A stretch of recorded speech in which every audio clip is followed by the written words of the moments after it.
Hello and welcome to another episode of Political Agenda, brought to you by New Narrative with me, your host PJ Thum. I'm wearing a blue and white batik shirt, sitting on a red chair in front of a big bookcase full of books. And today I have with me the Secretary General of the Singapore Democratic Party and owner of Orange and Teal, Dr. Chee Soon Juan. But before we get to him, just a short note, this is brought to you by New Narrative, a movement for democracy in Southeast Asia. And if you'd like to support what we do, if you enjoy this podcast, please do become a member at newnarrative.com/join or donate at newnarrative.com/donate. Okay, so Dr. Chee, welcome to Political Agenda. Thank you. Thanks for having me. It's fantastic to have you on. And let's get straight into it. I mean, you are, Dr. Chee Soon Juan, maybe the most feared opposition politician in Singapore, feared by the PAP.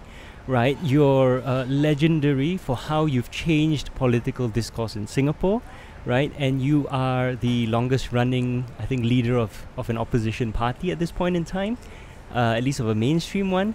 And so after all of that, you know, and after the PAP worked so hard to keep you out of parliament, your big move was to start a restaurant. Why? You know, I guess these two vocations may seem right now pretty disparate and divergent even, but I've always envisaged a place where Singaporeans could come together and build this space, this community whereby we can have intelligent dialogue, intense debates, and have this place where at the same time we support the arts, the music community, have young writers coming in, our artists, and a place that we can, really see culture, intelligence, everything take root. And if you think about it, when you go back and you look at what's happened in other countries, J.K. Rowling's, Gloria Steinem's, George Bernard Shaw. I mean, even I hear Karl Marx, developed their own thought, their own skills. Many of them at cafes, restaurants, that kind of thing. And I just kind of thought, why not in Singapore? And so years ago, the SDP, Singapore Democratic Party, actually had this idea of starting up a cafe to really do something like this, because it was so lacking in Singapore. And so through the years, rather than having to depend on groups of individuals, I thought, just get it started first and let's see where it goes. All right, okay. Well, I mean, the obvious question in Singapore is always one of cost and sustainability of a business, right? So after we're now, and for those of you who are listening, we're actually in Orange and Teal, right? Sitting in the corner next to the bookshelf. So after almost a year of operation, are you sustainable? Yeah, I'm glad to report that we're still, holding our end up in terms of just being financially viable. And as a business, you almost have to be able to stay afloat, be in the black, so to speak, before you can actually do anything else. And to date, we've been thankfully doing okay. And hopefully this will just give us that grounding, the foundation to do other things. And it's just so happened that the COVID is just beginning to recede. Knock on wood, it will continue to fade into the background, and then we can then begin to do some of the activities that hitherto we've been unable to do because of the restrictions. So, as I said, in any business, you just got to be viable in the first place before you can talk about anything else. Otherwise, if you're going to bleed money, then it's not going to work. So you're not bleeding money. You're sustainable. Sustainable. I mean, stage. As one owner of small business to another, cash flow is always the biggest challenge, right? Are you yes.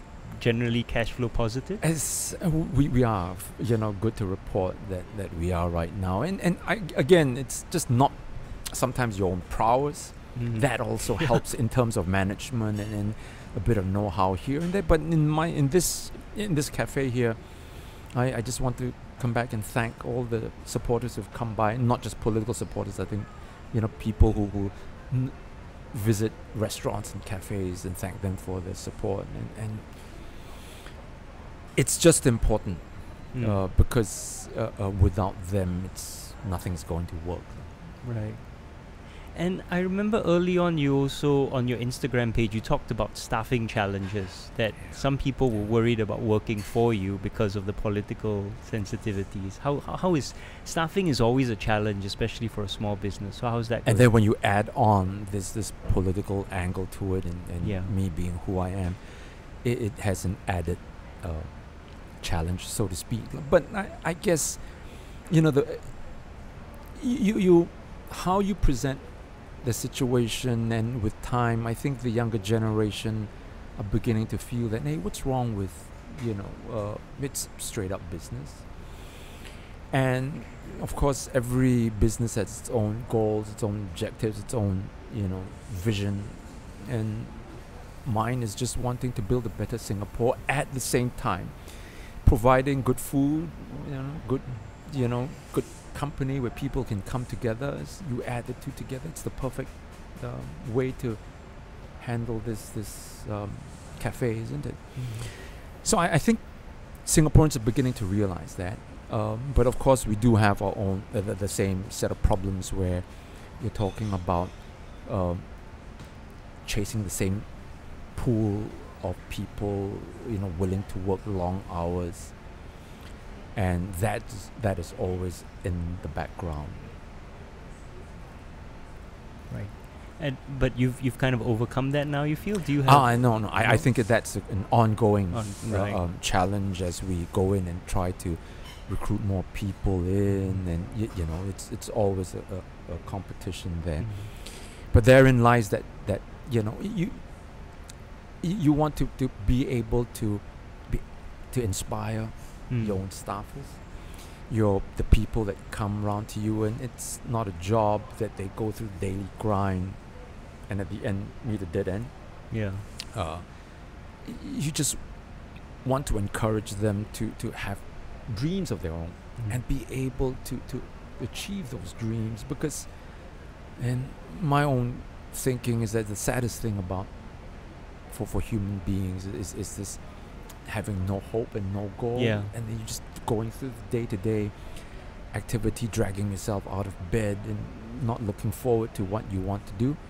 So even in this line of F&B, I think there are things that we can continue to inspire and motivate your staff to look to something more. So that's where I hope to be able to bring in some value added, if you will. Okay. Can you be a bit more specific? Like, do you actually encourage your staff to join this industry and go on and, I don't know, start their own cafes? Like, when you talk about inspiring your staff, is it purely on the sense of, hey, we're trying to do something different and create a special space, or actually are you trying to create a pathway for some of your staff to go on and improve themselves and go on to better things? I think in all respects, you want to be able to tell them, hey, look, even if they're not going to be with you forever, right? You want to be able to encourage them to say, hey, look, let's always not lose sight of the bigger things that we want to do. And if all we're going to do is focus on the here and now, the dollars and cents, then I think you're going to be in trouble. After a little while, you lose that passion for whatever you want to do, and be it in the culinary circles or financial world. If you don't have that kind of passion and wanting to really hone your skills and be really good at what you do, and you're going to lose sight, and all you care about is, hey, how much money am I going to make? Then very soon everything becomes kind of, you lose focus on it. Becomes. Can I ask you, do you pay yourself a salary from this?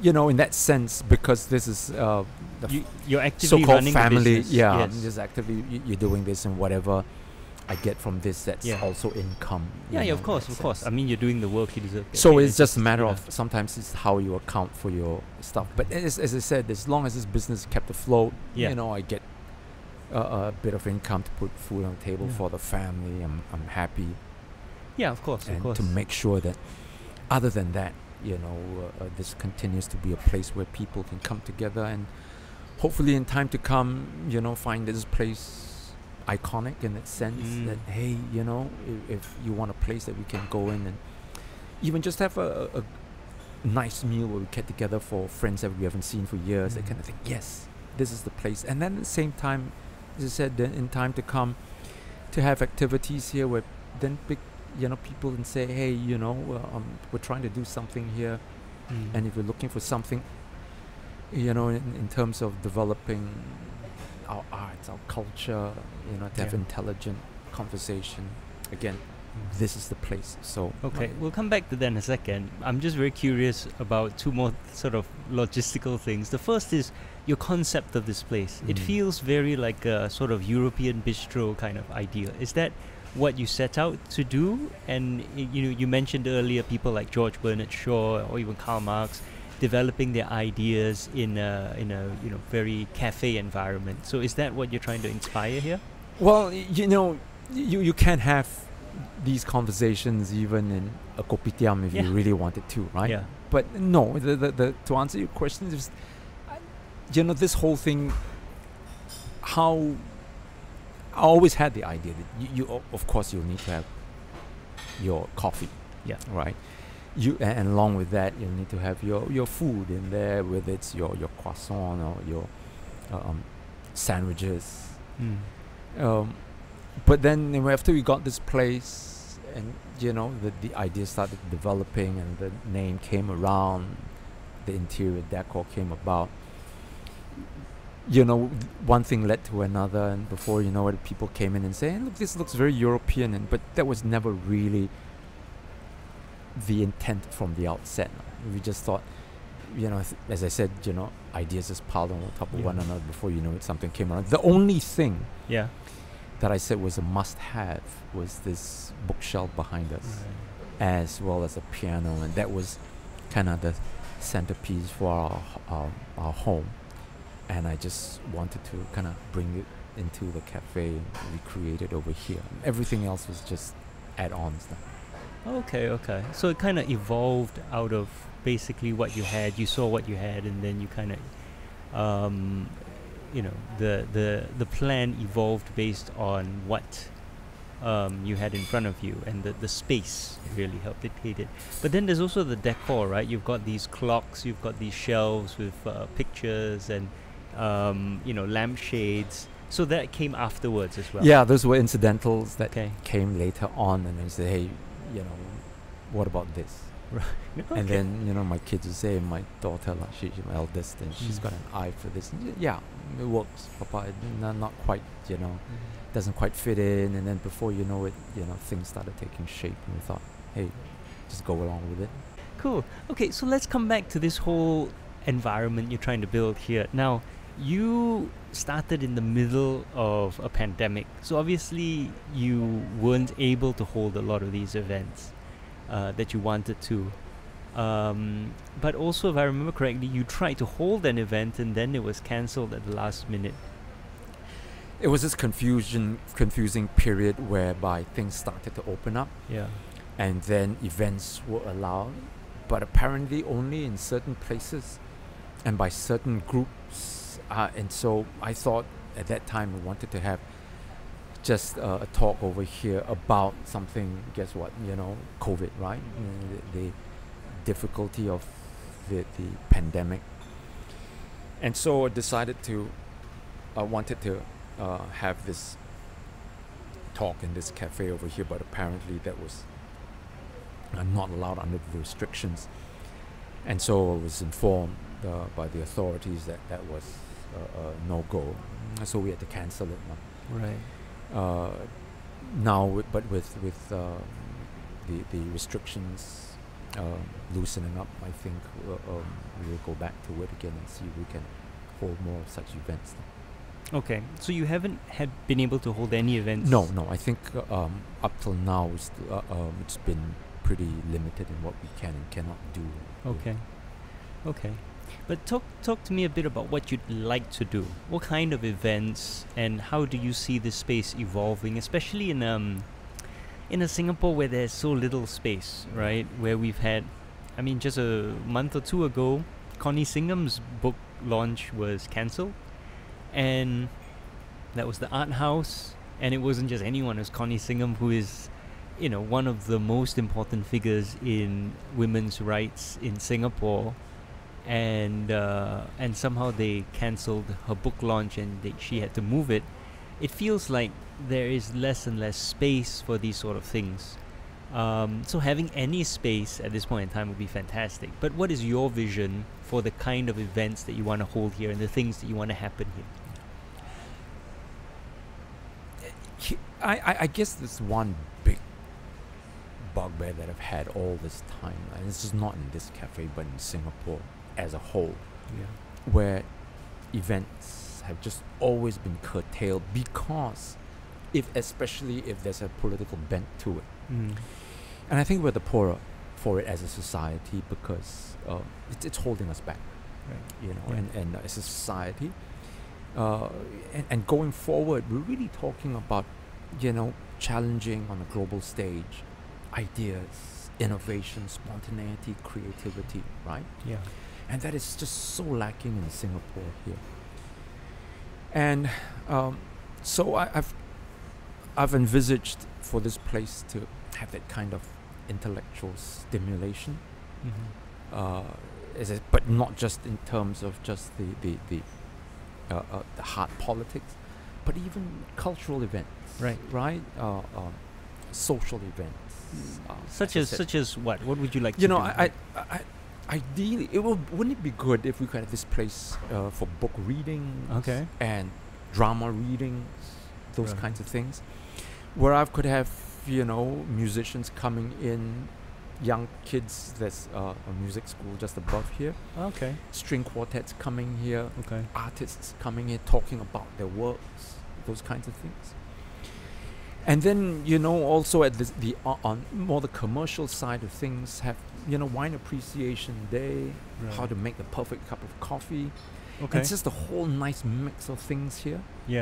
And this is what I'm hoping at least this place will become to be known for these kinds of things, and it's just a nice, good, eclectic mixture of activities. And then at the same time, not to shy away from things that I said are more political. Which really is the lifeblood of society, isn't it?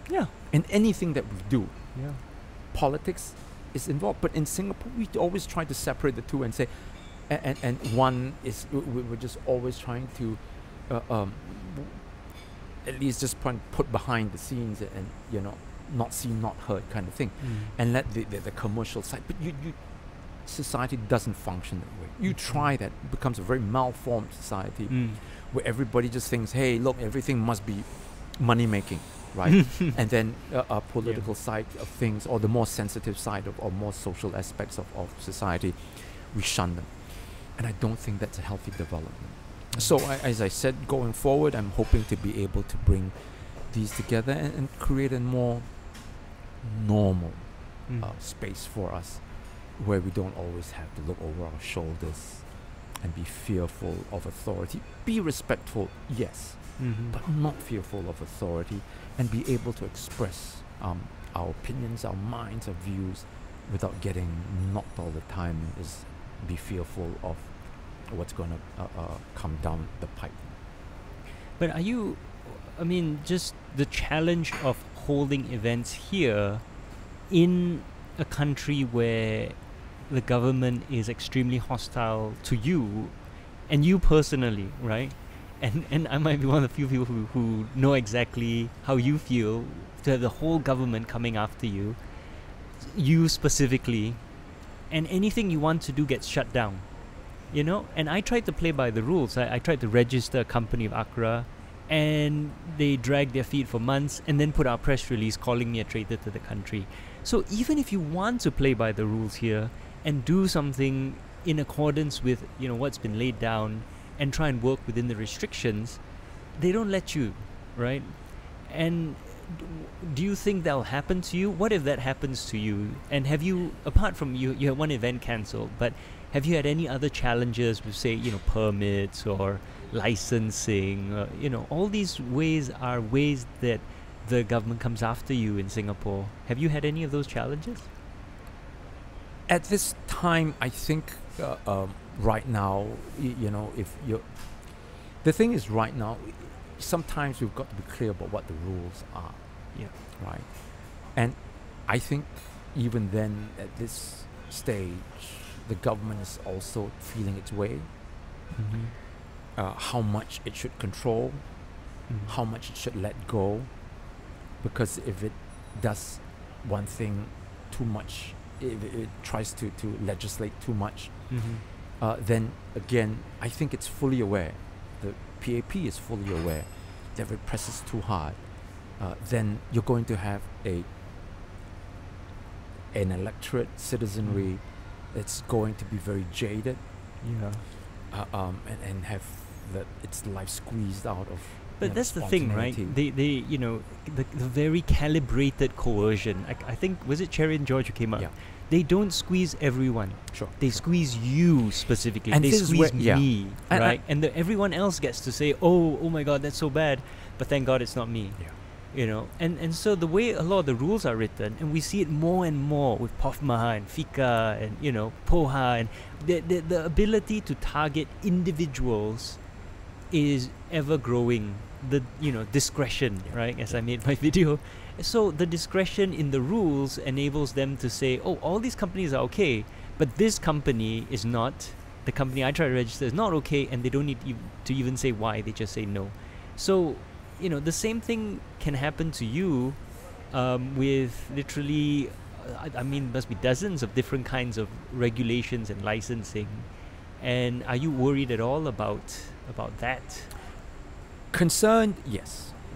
But you've also got to realize that sometimes you cannot let fear paralyze you, right? And we are in this situation where sometimes we can just wallow in self-pity and say, hey, you know, so unfortunate that, you know, the government's paying so much attention to us. But from my perspective, I think we're a very fortunate lot, right? In that sense that we've been given this opportunity to shape society, and as the government is finding its way, grappling with some of the new issues coming up, technology changing all the time, how it uses technology, how we use technology, civil society, the political opposition, all that is still very much in flux. And depending on where we proceed, how we behave, how we act and react, all this helps shape our future, where we're headed for. But if we were to sit and say, hey, look, we're just going to, you know, follow whoever's in front of us, then we're going to be very sorry for it, because if everybody takes that role, then nobody wants to step out and be in front. Right? So here we are in a situation whereby we can do one of two things, right? Just sit back, hang back, and let others take the lead. Or tell ourselves that, hey, we are Singaporeans, we were born and bred in Singapore. We need also to shape our society, because I honestly don't believe, it's not that I don't believe, I know that the leaders in the PAP also don't know, in that sense, what's going to happen in the future, and everybody's just making sure that we use what we've been endowed with, both intellectually and you know, in terms of what we're able to see into the future, and try to shape society and prepare ourselves. They don't have the answers to everything. This is where we come in. Okay, but if we're not willing to put ourselves on the front line, be able to take the questions that they ask, take the hits that they're going to level at us, then I don't think we're worthy of our own country. right? So let's be hopeful, let's be positive. As I said, let's be respectful of authority, but let us not be fearful of them. How do you do it, man? I mean, you've been at this since the 90s, and you're still here and you're still fighting. The government has been after me for 5-6 years now, and I'm exhausted. And, I've really confessed, I've had struggles with my mental health because of the sheer amount of shit thrown my way. But I look at you and you're an inspiration because you have had it so much worse, and yet you're still here fighting and coming up with new ideas and trying to do things in a different way. So how do you do it? What keeps you going? The one thing that you don't do is try to hide or keep behind closed doors your own anxieties, the times where you actually are in a lot of anguish. And I think it's not normal if somebody put in this situation and put under this kind of pressure does not begin to sometimes gnash our teeth and wail, right? But the important thing is to take your rest, however long, right? That you need to recover. And when you do, you play the long game. You must be able to tell yourself that, look, the changes never comes. Anything that's worthy of change never comes easy. It takes perseverance, it takes patience, and it takes persistence. And if you're able to delay that gratification, then I think as you're going through the difficulties, the trials, I think you'll be able to handle it just a lot better. But always cast your vision. And even if you don't achieve it in a lifetime, you would not have failed. Because then others can stand on your shoulders as you stood on the shoulders of others that have come before you, right? And in that sense, continue to know that as you build up, there will come a time when our effort will be cumulative, and then it will cross that threshold. And when we look back, hey, we've done our part for society, we've done our part in history, and I think we should take a lot of gratification in that. Until then, don't wallow in self-pity. Continue to figure out, that creativity. If we're talking about creativity, that's also political creativity, right? There are many ways to skin a cat. And if you are getting from point A to point B, that's more than just one way, and that's straight arrow pointing to your destination. If you cannot reach it, find different ways of getting to it. And you find that if you're able to handle that, then you'll be able to overcome a lot of difficulties along the way. Okay, so connecting the dots then, your theory of change, right, is and especially for Orange and Teal, is about creating a space to foster creativity, to foster thinking, to foster dialogue and discussion. So even if you are unable to achieve the promised land, and your gratification has been delayed so long, you've run 6, 7, 8 elections now, but even if you never reach there, at least you'll have fostered a space where maybe someone coming after you will be able to, because of the space you've created, able to create more obvious change, or more discernible change, or even more change in parliament or in society or in culture, because you've created this space. I guess this space, I don't want to say that it's instrumental, but at the same time I cannot say that's incidental. It's something which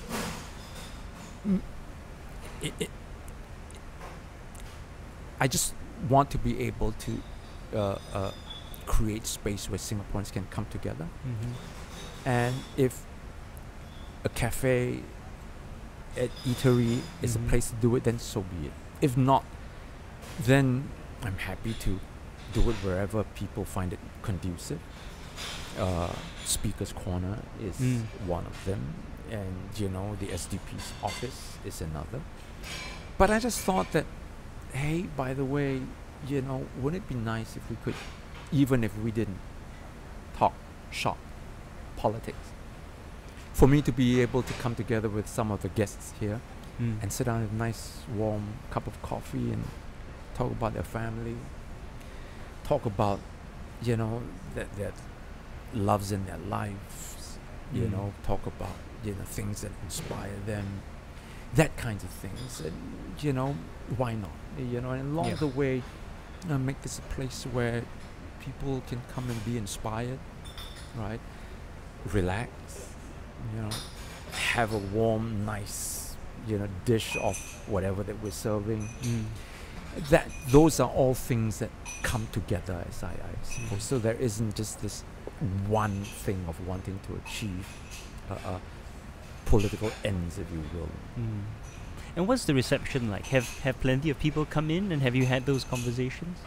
Yes, I mean, you know, it's been, you know, it's people say F&B hours are long, and I'll tell you that's an understatement. Right?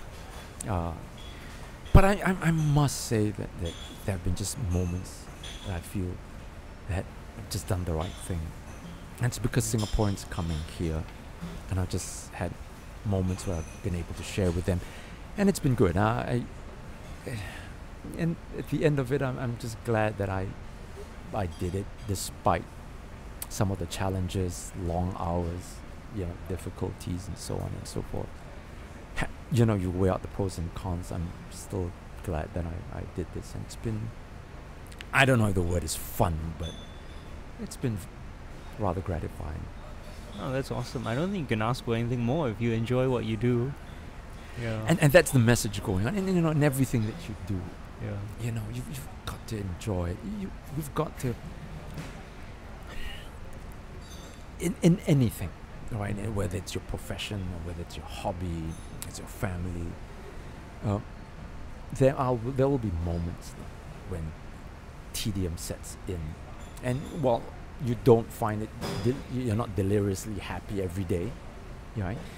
You must find that quiet joy that comes with it. You must go on actively. It's not going to fall in your lap. Mm. You must go on actively look for it, and I believe that you seek it hard enough, long enough, you find that sense of happiness, that as I said, you know, sense of gratification, satisfaction as you go along. And do you think, I mean, maybe this question is a bit more cynical, but the opportunity for people to get to know the real you will also help you politically?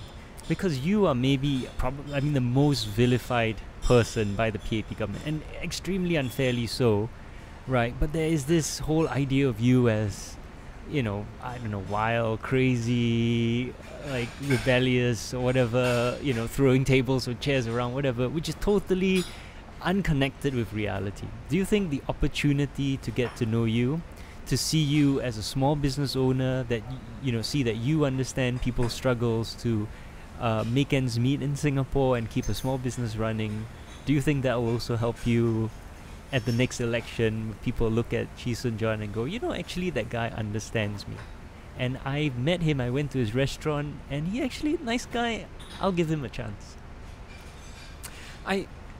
I didn't set out to, I didn't get this cafe up specifically to achieve that ends, but of course, if that is something that allows people to come in and get to know me as a person, of course, then, you know, that's added, it's icing on the cake. But it speaks to the issue of how powerful the media is, and this is where pre-social media era was. You were really at the mercy of the PAP because, you know, of the control of not just the print but broadcast media as well. And you were just like the caricature of what they wanted to portray of you, and they did, you know. And it attests to the fact that it was all so powerful that people just came away with this idea that was so far divorced from reality, from the truth. So much so that, you know, just come up to me in person and just see me smile and reach my hand out is a step up already. So that has helped in the sense that, you know, people can just come around and I'll just be who I am, and they can see me for who I am and take away with them, their own impressions. Okay. So, if we don't mind, we switch gears a bit and talk about the next election, right?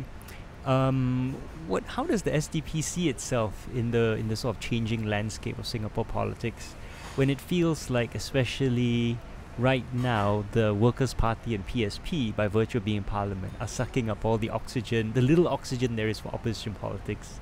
And meanwhile, you see parties like Red Dot United being a lot more activist and having activists who take part in a lot of grassroots events, right?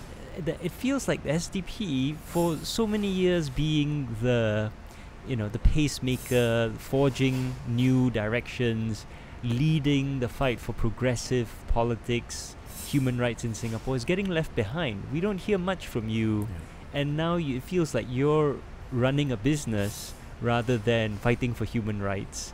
I mean, that may or may not be fair, right? But this is the impression, right? You're like, the SDP is sort of becoming middle-aged, as aging with you, getting mellow. Yeah. Is that yeah? No, I think far from it. Singapore's political system is still very much in the formative years, right? In terms of our building up towards a democratic society.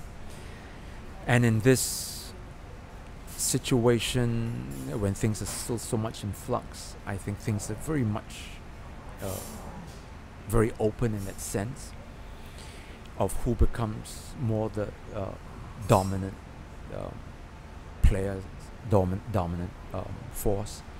So I think even as far as the opposition is concerned, I think what's the most important thing for the opposition right now is to be able to formulate a set of policies that then articulates our vision for Singapore, how we're going to go ahead, and where we see Singapore 5, 10 years from now, and be able to then offer it to the people. And then when elections come around, be able to then tell them to support us, get us to Parliament, so that we can realize this vision. As you can see, the SDP has been at the forefront of making sure that these policy ideas are firmly in place. And we're not just saying it, off the top of our heads and coming up with this one paragraph kind of sound bites. But we've actually developed policy papers, researched them. Yeah. So much so that the PAP has more than once stolen your ideas. some of these ideas. Adopted is the kind way of saying it. And which we imitation, they say, is the sincerest form of flattery, right? And this is where we take pride. But it's not just this whole idea of just taking this sense of saying, hey, we said it first. No, it's not that. But going forward, if we can then begin to persuade the people, saying if the PAPs are doing things after us, shouldn't you want to get the real thing in place, rather than have people coming up after you and just kind of following what you do? And this is where I think the strength of the SDP is. Mm-hmm. And I think there's a time and place for everything, because it's during elections that people pay attention to. And in between elections, you've got to continue to be able to keep up that ground activity, the groundwork, which we'll continue to do. And then during coming close to elections, and by that I mean we do it way in advance. SDP doing it way in advance. It's about a year or sometimes even more, where we launch our campaigns and we try to then get people to pay attention to what we're saying, what we're offering, and that's where people begin to bite, right? And I think we've managed to achieve this in the last elections with our vote percentage going up, and we've always come from a lower point because of what the PAP did to us before social media era, right? We've always been painted as the bad boys, but I think that the game is changing and people are beginning to see us for what it really is. And I don't think you don't just get a snapshot, but really look at the trajectory that SDP is at. So you compare us, say, 10 years ago even, you see a very different perception that voters have of us. And I think that will continue to increase. Do you actually commission studies about how voters see you? We haven't got that kind of because funds. that's really expensive. Yeah, exactly. And a lot of times, if you know that the real polls come during elections, and if you track back and look at how we performed through, as I said, in the last 10, 15 years, you'll see that the SDP has been on the uptick, and I have every confidence that that will continue to improve as we go forward. And as I said, we have a game plan. We're just not sitting and treading water, and we know what we're doing or what we have to do in the upcoming years and months. So the game plan is like more well researched and thought out policy positions. Is that right, or is that? I don't think it's exclusively that. Okay, I think that how you bring those ideas and message. Bring your message across to the people. That's equally important. Okay, and how do you plan to do that? Well, I guess, right now, unless somebody bright spark at MediaCorp or the SPH, comes to epiphany and say, hey, we've got to change it, we've still got to rely on social media. And I think that slowly we can make headway, as we have been all these years, and beginning to reach out directly to the people and have them come to realize that, hey, there's this substance to the SDP. It's not coming up with slogans all the time, but really hard policies, well-grounded policies that I might repeat PAP has adopted themselves. It does feel like nobody reads policy papers. You see, that's the problem. Everyone's busy, right? Even if they want to. Yeah. And it feels like you're being passed by. Because, for better or worse, PSP and Workers' Party have a platform in Parliament, so the mainstream media have to report on them and what they say, and they are there, seen, opposing, being, the responsible opposition every month. And meanwhile, like the recent protests against the death penalty, you've got Red Dot United politicians, one politician, non-binary, young politician, looking like the future of Singapore, standing up and making a speech. Right, and where does the SDP fit in? You're no longer, maybe you have, but I haven't seen you like being at the forefront of grassroots activism the way you were before, the way you were when you were younger. You were the young politician, right? The future, doing those protests. And for all your policy papers, you're not in Parliament able to then coherently respond to the PAP's policy proposals and go and then break it down in technical detail, the way the PSP or the Workers' Party have been able to do, especially, for example, I interviewed Man Wai on this podcast, and he was able to break down some of the budget and reserves issues with a high level of technical detail. And I know you guys can do that, but it feels like you're being passed by at both ends of the political spectrum. Well, it seems that way. Yeah. It may seem that way for a time, but let me assure you that in having been in politics in the last 30 years or so, you will note that there's a time and place for everything. There's a time for us to just be a little bit more, I suppose, for want of a better word, more academic, more reflective in what we're doing.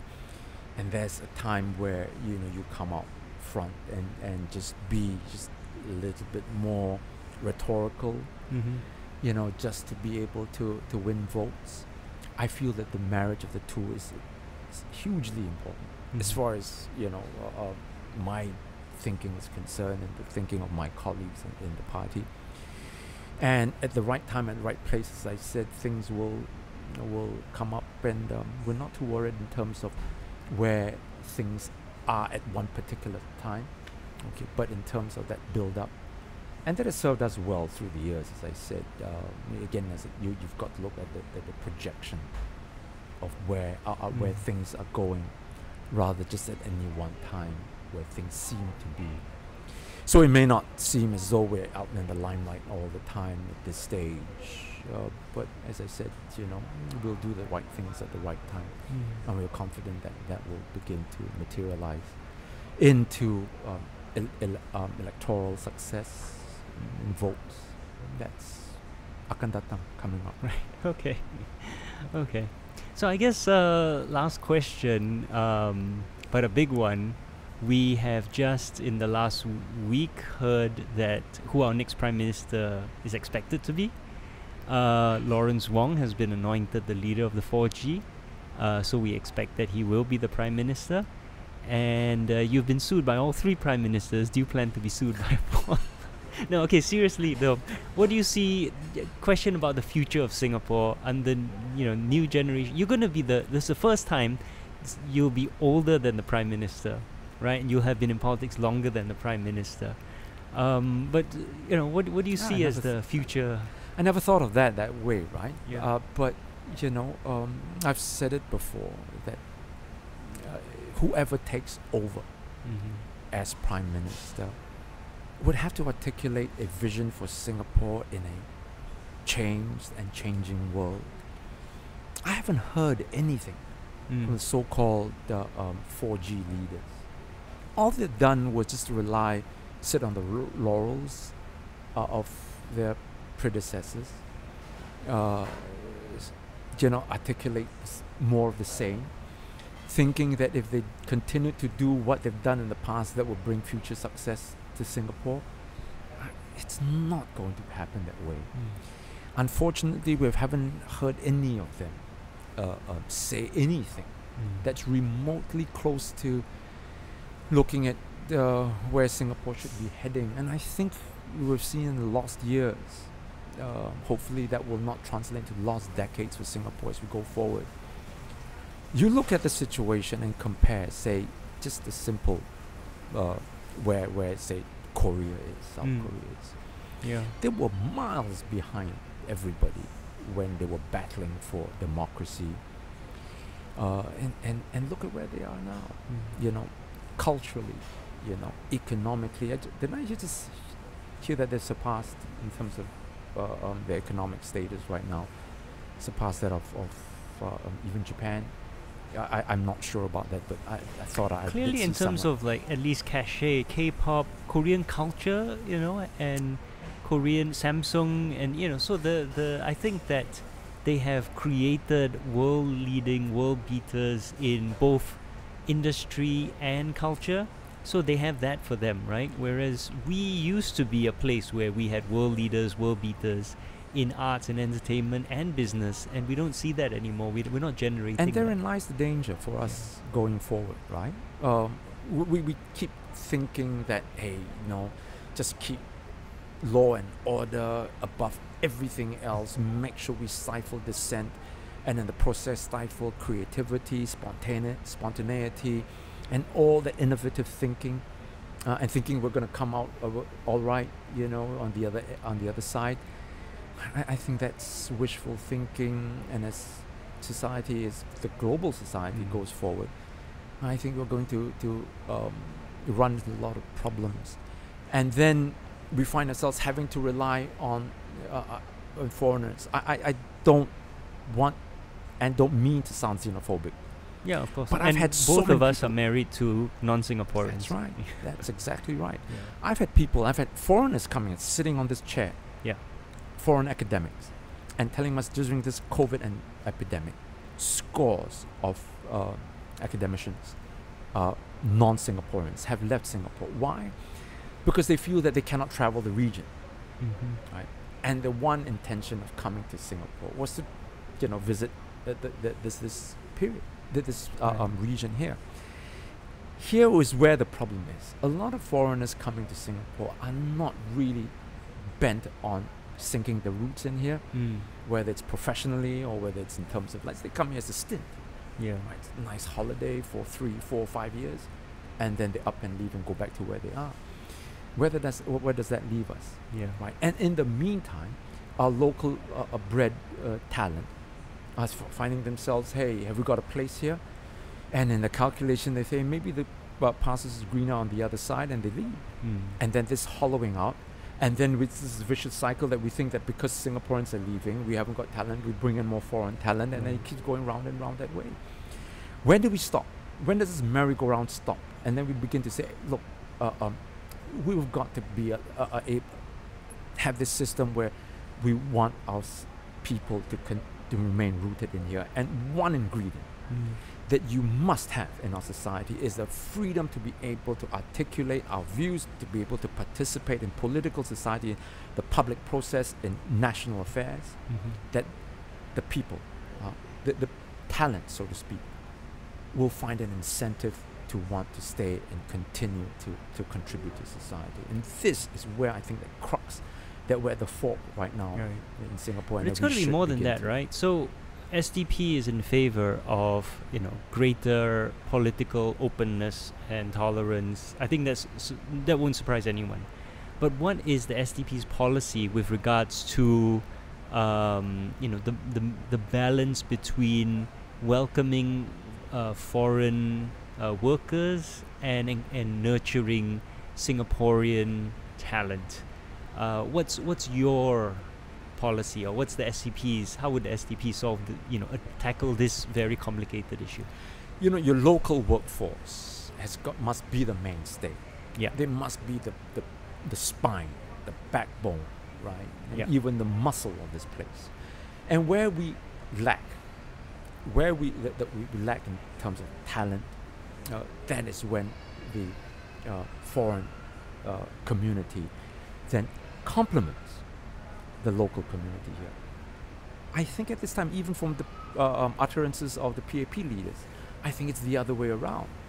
Our Prime Minister has even said that without foreigners, and I'm paraphrasing here, our economy would pancake. We are not able to generate jobs for our locals here. How do we come to this? Right? There's this imbalance right now in terms, and it's skewed more towards foreign talent. And this is, I think, where that worry comes in. I think that must be that balance in there, and hence the writing this whole policy on how we can incorporate and bring in foreign talent, and parts of which PAP has adopted right now with its for Singaporeans first policy. It's a more deep-seated problem, right? The exact thing you're mentioning. We need foreign funding, foreign investment to create jobs. The problem is this has been Singapore's economic model since the colonial era. And the PAP chose the short-term path of continuing to make Singapore extremely welcome for foreign capital, rather than building up local capital, a local capitalist class that could generate jobs. So right now, the last time I looked, so before the pandemic, half of our economy was generated, half of our GDP was generated by companies which were foreign owned, right? At least 51% foreign owned.